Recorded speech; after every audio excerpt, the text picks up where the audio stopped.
Welcome back, guys, and let's go ahead and continue implementing this program. But before we even type anything in code, let me explain to you just this one little thing that you guys need to understand so you can comprehend everything that is going on in this method. So as you guys can see, the new power variable and the new coefficient variable are constantly updating. And if you guys don't know what this means, and if you also don't know why this is so important, let me give you a quick little demo to see what the heck is going on. And I just copied them right here to save a bunch of time. All right, so as you already guys know from previous tutorial, we're taking the first polynomial object that has a bunch of terms objects, and we're basically taking the second polynomial object that has a bunch of terms objects and multiply them together. And the technique that we're using is the distributive property. We're taking this first term and we're multiplying it with each term that exists in the second polynomial. All right? So what the heck is the problem? Why are you talking about this again, Mo? Well, let me explain to you what the heck is going on. All right? So we took the first term, which is right here. We put it with this term, which is right here. We're basically multiplying this term with this term, as you guys can see, and this term with this term, as you guys can see.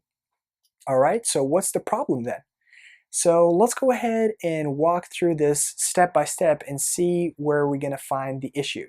So 2 multiplied with 2 is 4, and 2 plus 2 is 4.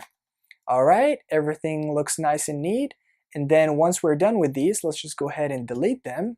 All right, and then 2 multiplied with 3 is 6, and 2 plus 3 is 5. But what the heck just happened? Where are all the 4s? They just like disappeared? I mean, we need them because I mean, these are the numbers that we're going to use to basically format the answer. But guys, they just disappeared because the new power variable and the new coefficient variable are constantly updating. So in other words, we need a specific data structure to put all these numbers in. Alright, now that we know that we need a specific data structure to store the new power and the new coefficient, what data structure is going to be most appropriate for this program? Let's think about it for a second. Let's see, are we going to use a list? But if we use the list, that means we're going to have a list for all the powers, a list for all the coefficients, and oh my gosh, I'm going to have to loop through each one of them and create more for loops, but that's going to waste a ton of time. But let's also think about it again.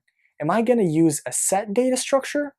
Well, a set data structure doesn't allow you to have duplicates and order doesn't matter. Well, that's also going to waste a ton of time because what if you have 2 powers that are the same? Well, in that case, you're basically stuck. Well, now we're stuck. What the heck are we going to do? So I believe that the best data structure to use is a dictionary. And if you guys are saying, okay Mo, why in the world are you using a dictionary? Well, you guys are going to know why in a second, but let's just go ahead and create a dictionary. Go ahead and type in self dot underscore new underscore poly and set it equal to this. And what this line of code basically means, hey Python, we're creating a new dictionary. So let's go ahead and type in if the new power is not in, what is it? It's right here. Let me just take this whole thing. And I'm making a mistake. Where is my mistake? If power is not. All right, I fixed it. And this line of code basically means that if this power is not a key that already exists in this dictionary, because as you guys know already that a dictionary has unique keys. In other words, you can't have two ones or two zeros or two strings that are identical as keys in the same dictionary. That's what's cool about it. All right, what do we want to do? We want to take this dictionary, we can just copy it again, and we want to go ahead and add the new power, and we want to set it equal to the new coefficient. So what this line of code basically means is this.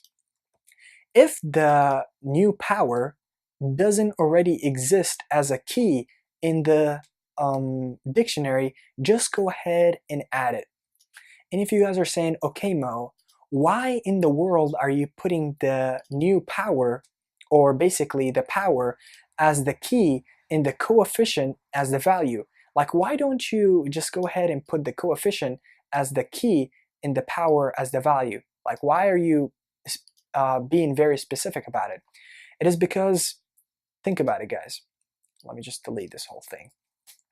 Imagine if you have an answer that looks like this. Plus, let's just go ahead and copy this whole thing and paste it right here. All right, so if we have something like this, this is actually not really correct because this is not simplified. Basically, it can be more simplified than this. So the more correct answer to this, it would be something like this. Let's see, 2 plus 2 is 4, x to the power of 4.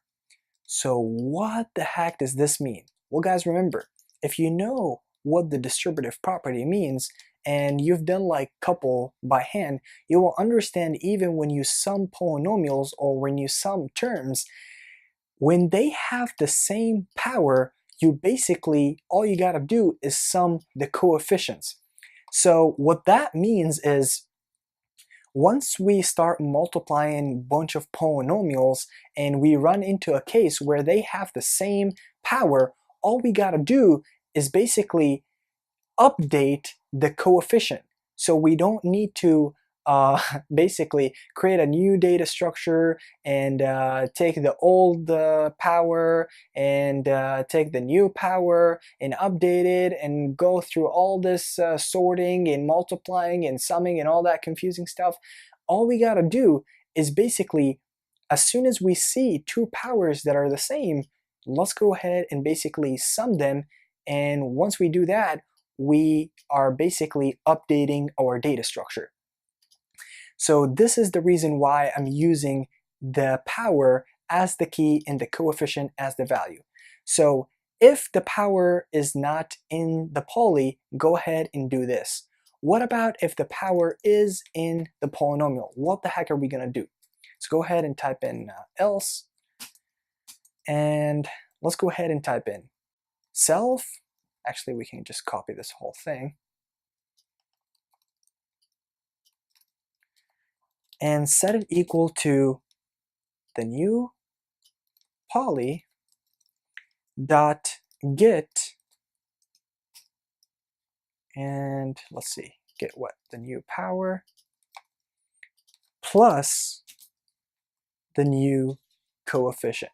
All right, so what the heck does that even mean? Guys, think about it. I know this code is a little bit compact, but it's really simple to understand. If the power is not already in the dictionary, go ahead and add it. If the power does exist in the dictionary, go ahead and update it. Well, how are you going to update it? Go to the dictionary, get basically the coefficient that exists in the dictionary, and sum it with the new coefficient. That's pretty much it. And what this get method is going to allow us to do is basically get the value of a specific key. So that's pretty much it. To just recap one more time, if the power is not in the dictionary, go ahead and add it. If it does exist, go ahead and update it. That's pretty much